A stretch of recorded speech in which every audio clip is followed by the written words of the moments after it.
Take your ass back home. Woo! Oh my goodness. Welcome to the instant reaction. NFL with AJL. AJL here. Marcus Talk Sports. I'm being too nice right now. What a game. Yeah. What a game. Thank y'all for tuning in. Please make sure to like and share wherever you're watching. Subscribe on YouTube. Hit the bell on YouTube so you never miss a post. At NFL with AJL on all social media platforms, and at Marcus Talk Sports on all social media platforms for him as well. Yep. Oh my God, Marcus. We just had probably the game of the year in college football. Yeah. I am wearing glasses inside, which I don't do because I want the people to know that I am lit. What a game. I mean, I know I should start, but we always let the guests go first. No, have at it, brother. No, have at it. I mean, first of all, is this not what the Georgia Bulldogs are made of? Is this not what Georgia did all year last year? Yes, you go to Tuscaloosa and you lose against Alabama, but you beat Texas at home.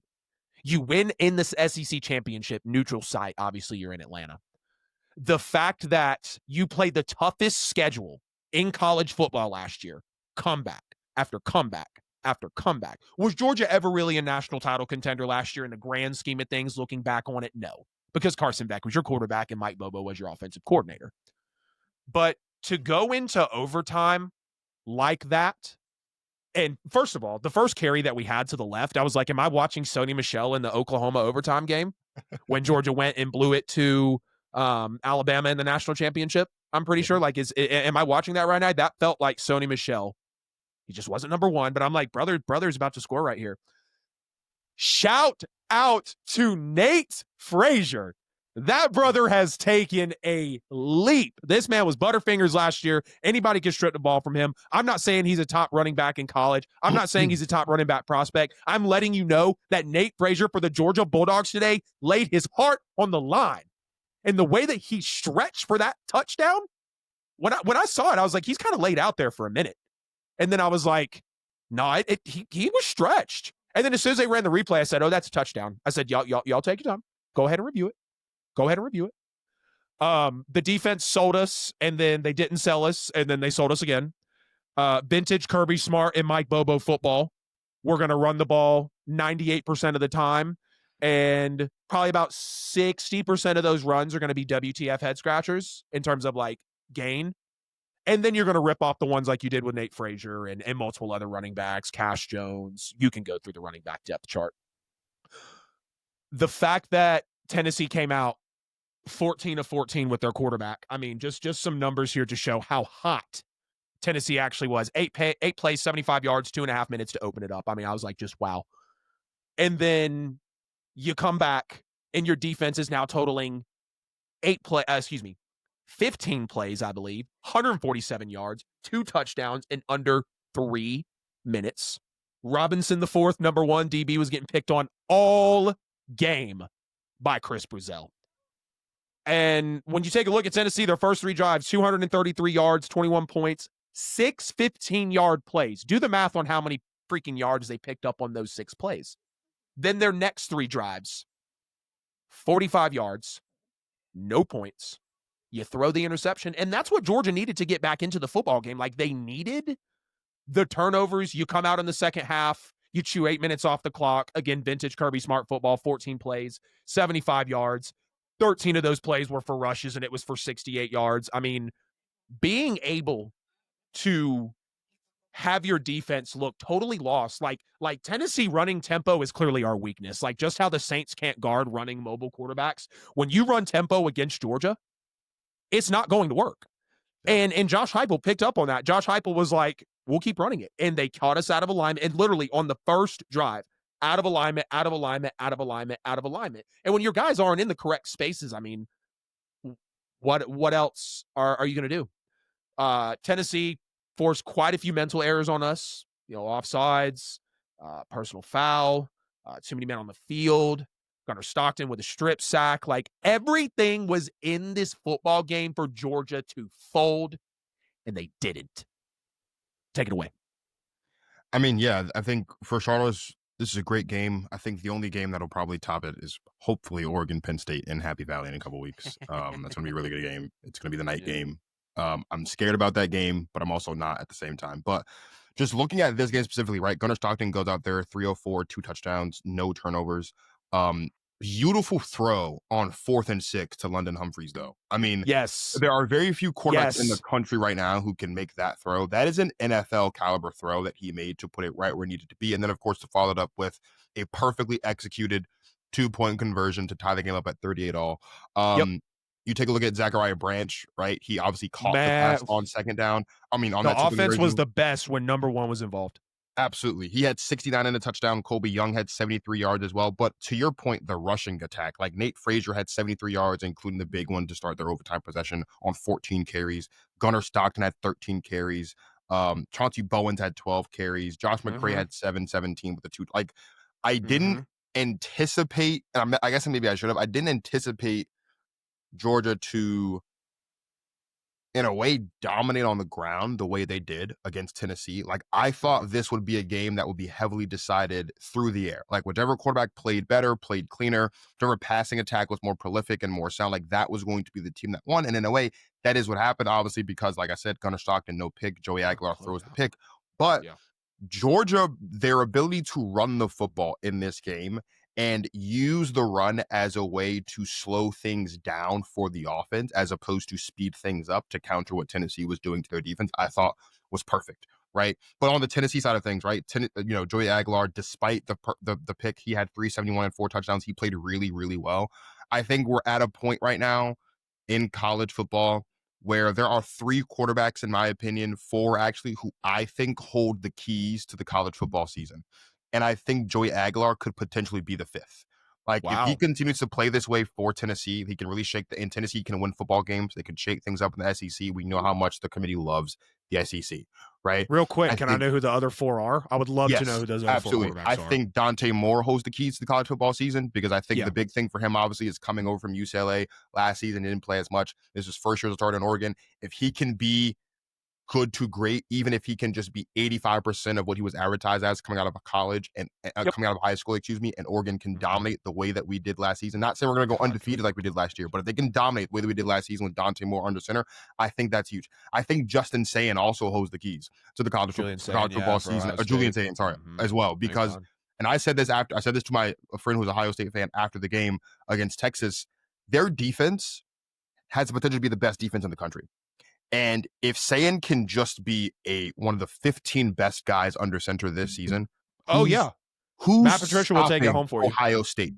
Right. Who's stopping Ohio State if Julian Sayin can just be a top 15 quarterback in the country? He can be the 12th best quarterback in the college football playoff field when that time comes. As long as he can be the 12th best quarterback in the college, and you're not looking at other, you know what I mean? Like, they can be that good. I also think, in a way, Grant Nussmeier holds the keys to the college football season. Very similar to the reason why I think Joey Aguilar does. LSU has a lot to prove. Brian Kelly specifically has a lot to prove. They need to win a championship or at least be a viable championship contender. As I say that, DJ Lagway just throws an interception in that game. So they need that. That's big. So we're going to see him get on the field in just a second. But they need him to be really good because Brian Kelly needs him to be really good because LSU hasn't even sniffed the college football championship picture since they won the title with Joe Burrow and the crew back in 2019. And the last one, I'll be honest, Tommy Castellanos, brother, I said it when we were talking the other day. He is the Anthony Edwards of college football. To call your shot in June and say we are not scared of Alabama, and then to do what they did opening weekend think they'll be able to stop that win, I do not think. This Florida State team has a lot to prove. They kept saying the word desperate over and over and over and over again during that game. And I don't know if they're desperate. I think they're hungry, right? They feel like they were wronged the Jordan Travis year. They come out last year and they go 2-10.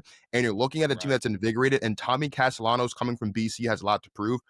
Oh, yeah. We talked about last night, actually, or no, it was Thursday night after the Packers game. We were kind of just talking about our college football playoff picks. And I said, or college football picks for this weekend, I said, look, we might need to have a conversation about Clemson. The fall of Dabo might be upon us. They just lost against Georgia Tech today. They just lost against Georgia Tech today.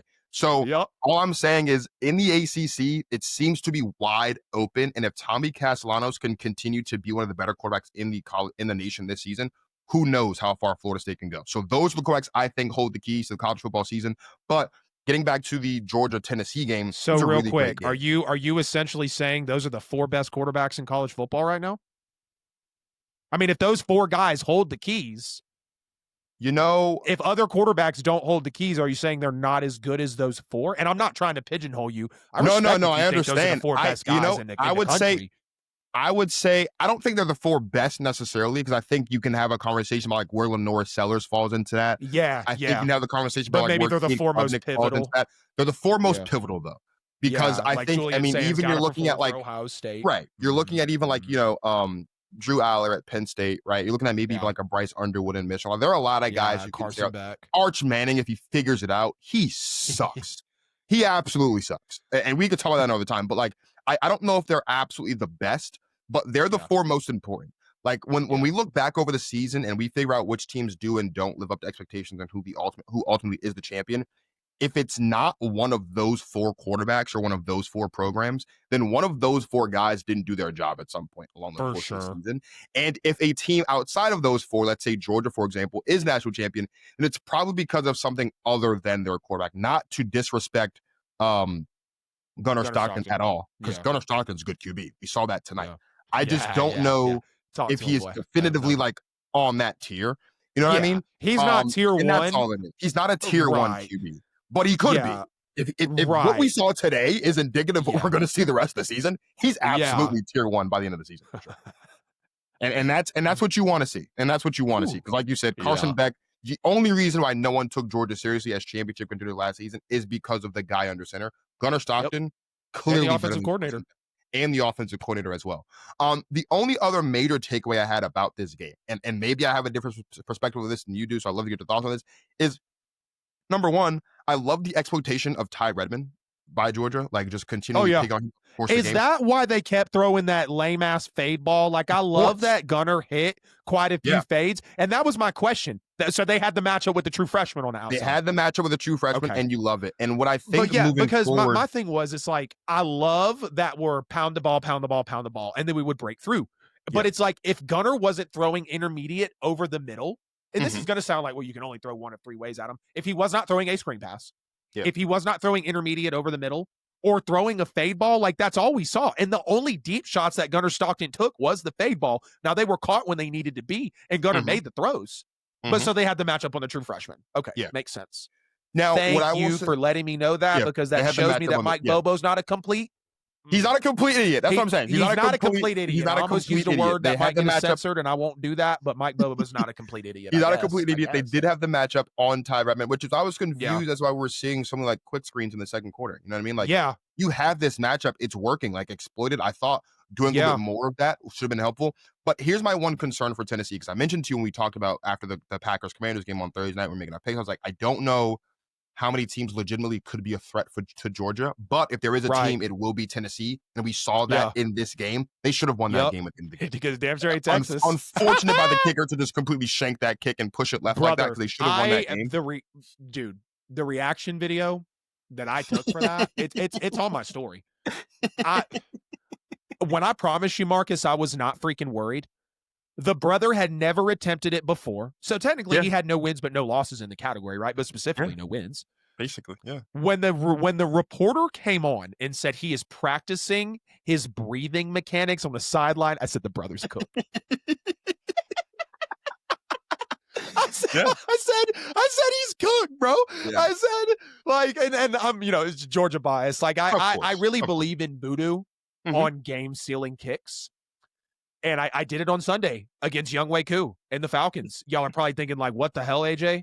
I'm a Saints fan. The stuff is literally just right there. I just turned the camera. Y'all already know who NFL with AJL is. Yep. But I did it. I literally was at the screen. I was like, doing like this. And I was like, well, I could do. I was blowing that freaking pig skin out of the goalpost, bro. Yeah. And when that ball was about 10 yards off his foot, and I said, oh my God, he missed it. Yeah, you could. It wasn't like one of those like things that was a lead hook. Like you could tell as soon as he kicked it, it was gone. And let me tell you this: Josh Heupel overthought the hell out of that kick. How many times can you run the ball? How many times can you run the ball inside the 30-yard line, inside of a 50-yard attempt to line it up as straight as possible or get it on the hash or whatever? Yeah. So how many times can you do it?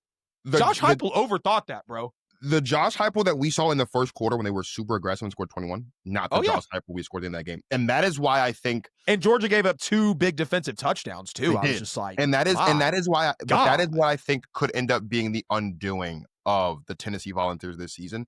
Is if you're going to be pedal to the metal, brother, Josh, you got to be pedal to the metal from opening kick until the final whistle blows. And I think in that last, and I understand the thought process, right? You don't want to be too greedy, but with how much time they had left, you have all 3 timeouts. You know that Georgia's also going to be using their timeouts because they want to try to get the ball back if you do score. Mm-hmm. And maybe this is why I don't get paid the money to make these decisions. I would have been going for the end zone in that instance because you have a kicker who hasn't been in this situation before. So like I understand the thought process of like let's line it up as straight as possible. You still want to give him the same time. So you want to give him a lean on him, but I would also say because you know that the magnitude of this game, you haven't beaten this team in 8 attempts. You want to get this win. Imagine the landscape of college football if Georgia loses this game and Tennessee wins it. Imagine the landscape of the SEC. Imagine the confidence that this Tennessee football team has if they win. And then Georgia would have to play Alabama in 2 weeks. And Georgia has to play Alabama in 2 weeks. Imagine the implications of that throughout the course of the conference. You go out there, if I were Josh Heupel, considering how aggressive I was in that first quarter and how it resulted in 21 points, if I'm Caleb DeBoer, I'm calling Josh Heupel and be like, what'd you do on those 35 points you scored in a barrage against Georgia? Yeah. I would have been 21 you scored in the first quarter and those 17 you scored in the fourth. What'd you do? I would have been super duper aggressive on that final drive because you don't want to put yourself in a position where now Georgia gets a little bit of sign of life because we saw what happens. All they needed was a crack. And again, like I was super impressed with Georgia. I was surprised by what I saw from Tennessee, honestly. But again, like I said, I think it goes to show that if Josh Heupel can get out of his own head. Get out of his own way.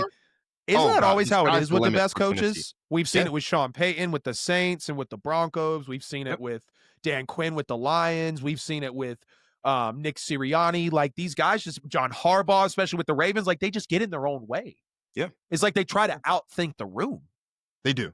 And I think that's the unfortunate thing. And if you take a look at what Tennessee has coming up, like obviously, again, this would have been a big game for them. I'm sorry, this would have been a big win for them and their confidence moving forward. But you take a look at their schedule. They play UAB, which should be a nice little win, nice little bounce back. Then they go to Mississippi State. They host Arkansas. They go to Alabama. They go to Kentucky. They host OU. And then they have New Mexico State. And then you got Florida too. And then you have Vanderbilt. So like they're all in, aside from those 2 games against UAB and New Mexico State, they're all in on conference play.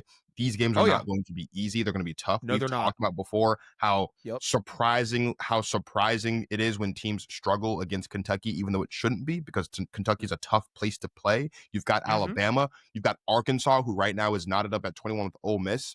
Like you have, I knew games. That was going to be a sleeper game, You have some dude. tough games. Again, you've got the game against Vanderbilt to close off the season. Right now, they're knotted up with South Carolina right now. Like there are teams in the SEC who are on Tennessee's level, and a win against Georgia would have put them off of that level. Yes, and now they have to go through the rest of the season. Teams like Vanderbilt, teams like Arkansas, teams even like Florida, maybe. You got to prove that you're better than them. Florida is going to be that team at the end of the year that pisses off everybody. They're going to be like them scrappy, bad South Carolina teams about 3-4 years ago when Georgia couldn't get past them and hit a field goal. Like that's the vibe that Florida gives me going later into this year.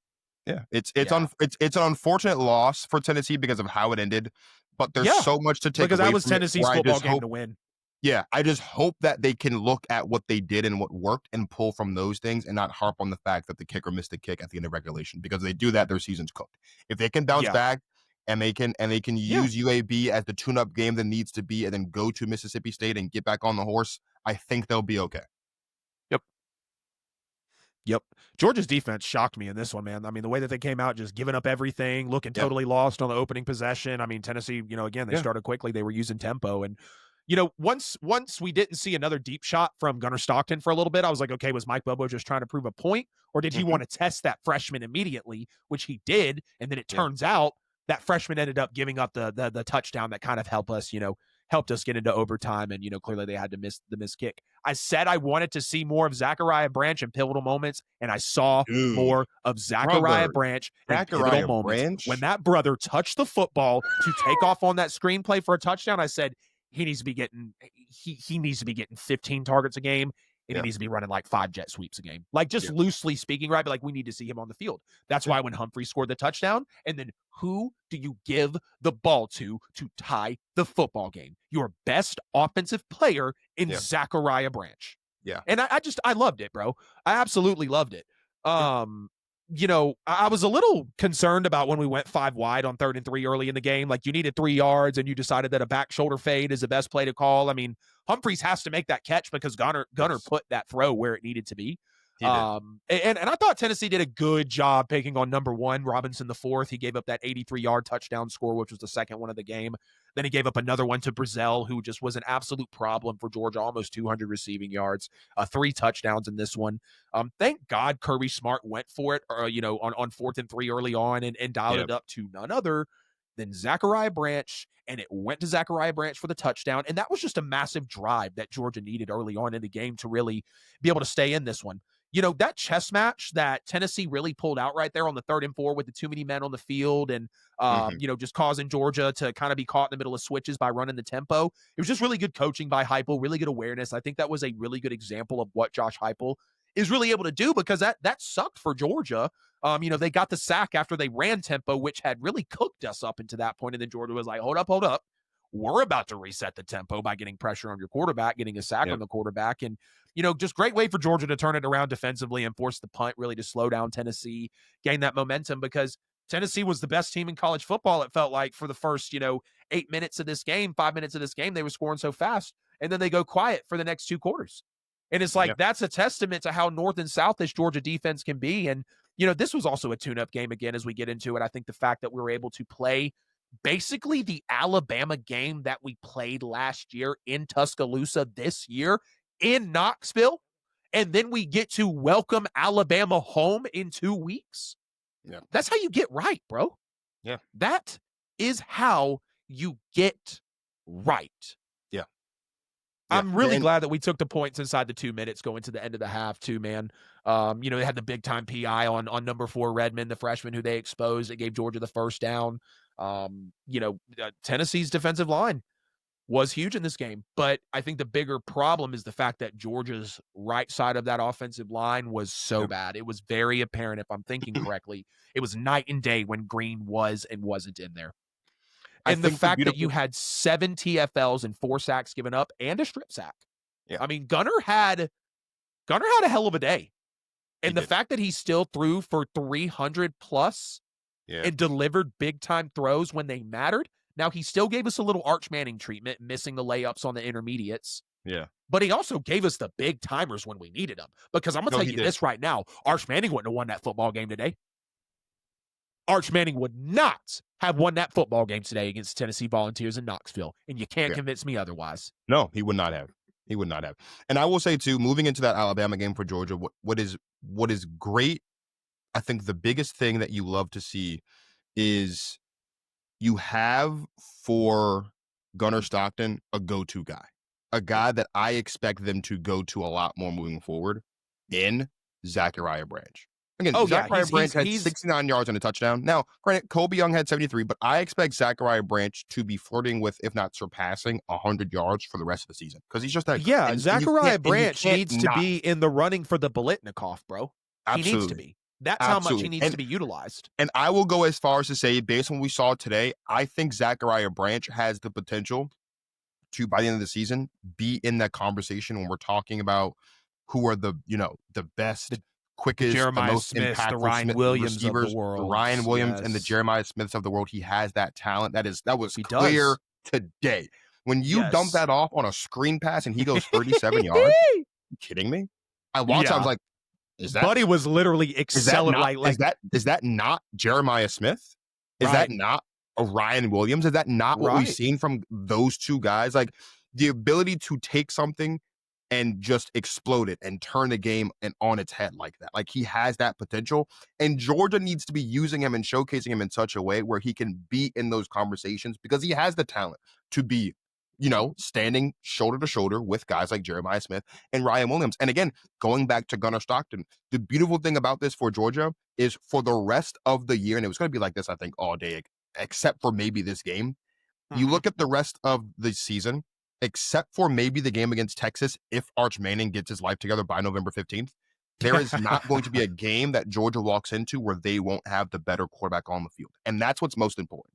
Because for the past couple Say that seasons, one more time. Say that one more time. I can turn my headphones up. For the past couple seasons, we've always known that Georgia has the better defense on the field. But I think this game proves that except for maybe the game against Texas, if Arch Manning gets his life together by November 15th, Georgia will step onto the field with the best quarterback on the field, and his name is Gunnar Stockton. Tonight's game was the welcome to the Gunnar Stockton show. And I think, again, moving forward, this is going to be one of the guys, especially if they can get a win over Alabama in convincing fashion. Earlier, I said there are 4 quarterbacks who hold the keys to the kingdom this season. Gunnar Stockton could be the 5th. Yeah. And definitely I think today was the first step in that direction since for he sure. was just able to pull it out. Yeah. I mean, Joey Aguilar started 14 of 14 in this game for 213 yards and 2 TDs, and then he went on a 2 for 8, 16-yard INT streak up until when he threw that pick, and then he threw a second pick, which Georgia got lucky and got bailed out on that one. Let me tell you one thing that really pissed me off in this game that Georgia cannot do, and it would have been the reason that Georgia lost. It was the reason that Georgia was in the predicament they were in order to, have the game kind of get away from them. So I didn't really like the 2 straight minimal runs to force a pass on 3rd down. It was like coming down to the last minutes of the 4th quarter, and you just gave it right back to Tennessee in what felt like seconds. I mean, there was a point in this ball game, 3 straight drives. It was like run, pass, punt. Run, punt. And then it was like run, pass, punt. Just uncreative. Like when you come out and you run the ball twice and you get stopped up, what the hell do you think you're doing on 3rd down? You going to try to run it again that just got stopped up for a total of 2 to 3 yards on 2 carries? Yeah. No, you're going to put the ball in the quarterback's hands, and you're going to ask him to make a play. Yeah. And the fact that Georgia was so vanilla and so stale and so Mike freaking Bobo on offense, bro. I mean, I'm really, really glad that Zachariah Branch is actually here, because not using him will make Bobo look more silly. I don't like saying stupid or idiot. I really try not to degrade people as humans when we talk about them for sports shows, because we're talking about them as the coach, as the player, as the exec. Like, we've done this for a while. So I don't like to use words like that. It's very silly if Zachariah Branch is not going to be used as more of a creative part, of this offense. Josh Heupel officially has a Kirby Smart problem. The Tennessee Volunteers under Josh Heupel officially have a Kirby Smart problem. All 5 matchups that Josh Heupel's went up against Kirby, he has been up by 7 to 14 points and is now 5 straight years unable to shut the door. Yeah. At home in Knoxville, when your quarterback was 14 for 14, when you were rolling over the Georgia Bulldogs, when you were up 21-7, and you lose this game 41 to 44. You put up 20, Georgia goes up to put up 37 against you. So shout out to the Dogs offense. Shout out to the Dogs defense. And Tennessee is 100% missing Dylan Sampson. They ran for over 230 yards a game last year. At one point in this game, they had less than 60 yards on the day, I think, going into the 4th quarter. I actually want to check right now to see what their rushing stats were on the game. Tennessee ran for 125 yards. Georgia ran for 128. Georgia had 502 total yards. Tennessee had 496. We had almost 1,000 yards of offense in this game. Tennessee had 7.1 yards per play. They were solid on 3rd down. So were we. We were perfect on 3rd down, 2 for 2. Tennessee, obviously, 10 plays, 82 yards. If this doesn't show you that Georgia gave up chunk plays, Georgia held the ball for 38 minutes and 36 seconds in this game. Tennessee held the ball for 21 minutes and 24 seconds and lost by 3 in overtime. Georgia damn near doubled up the Volunteers in time of possession and only won by 3.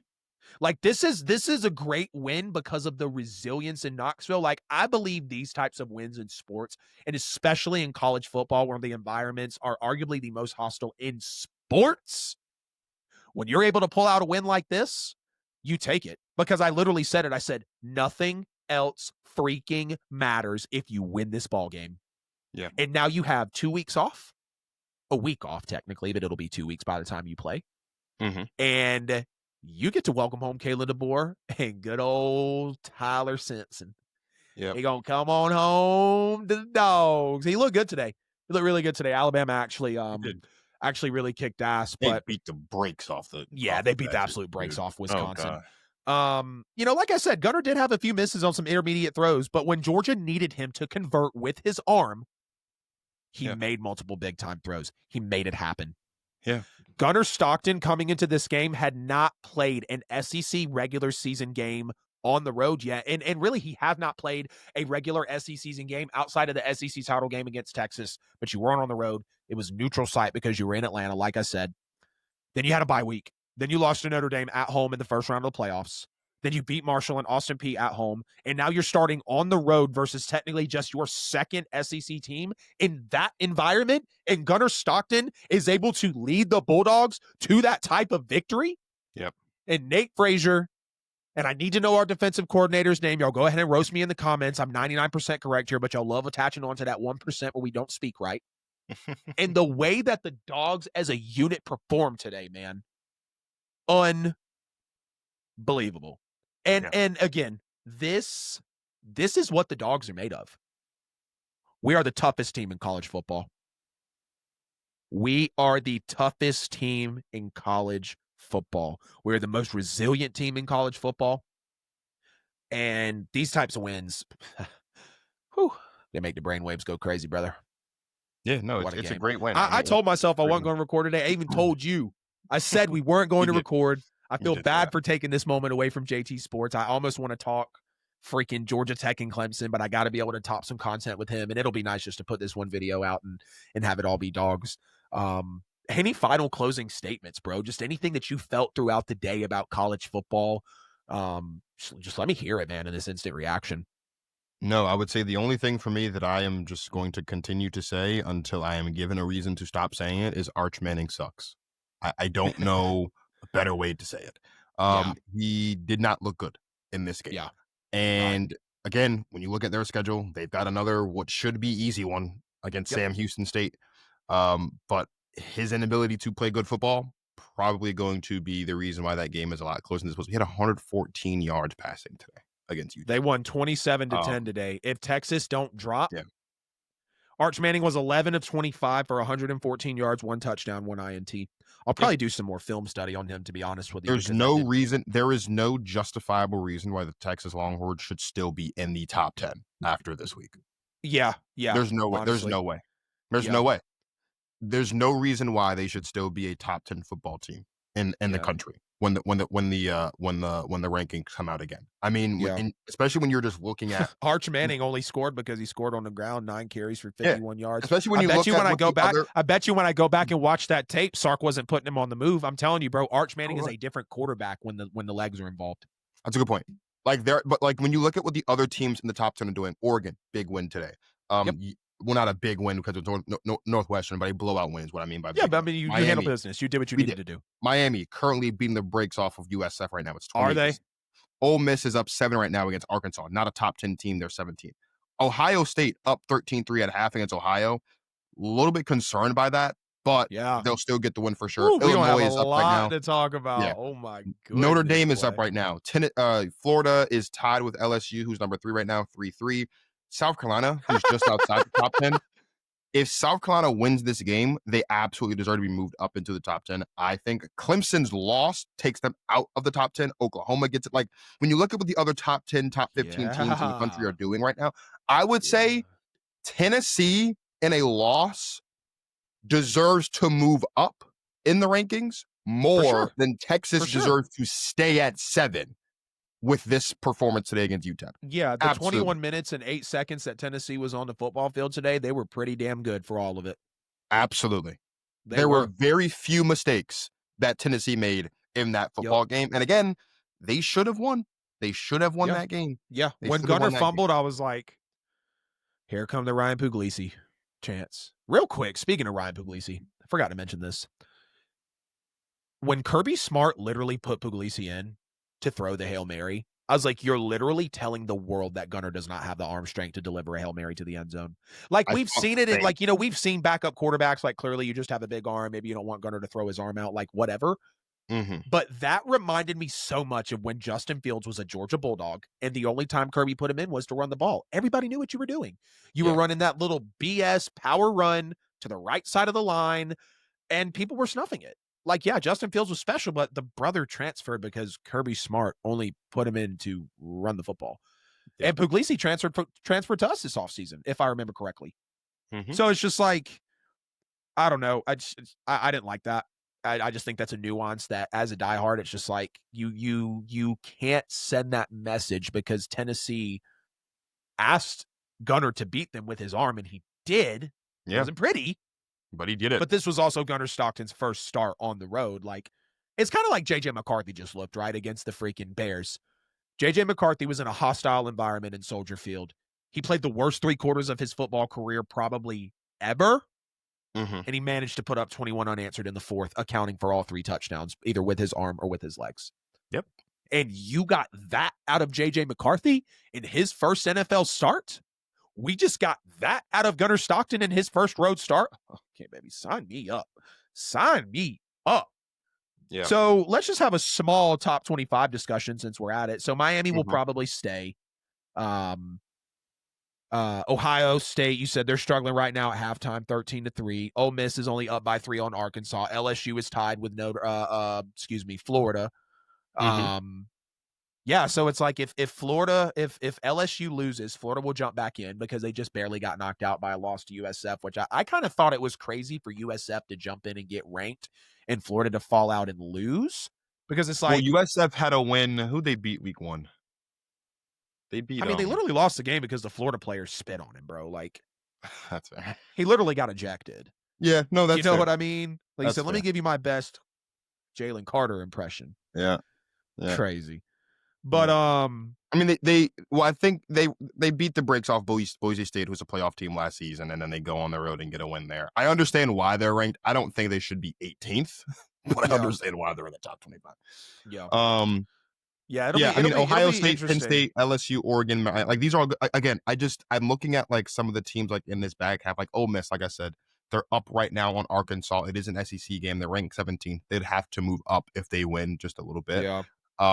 Tennessee's probably going to drop, but I would actually rather Tennessee stay put than move at all, because that was a really, really good game. Yeah, for them to you play took the number 6 against team the to the 6th wire best at team in the home. country. Yeah, so like Yep. they really shouldn't move at all.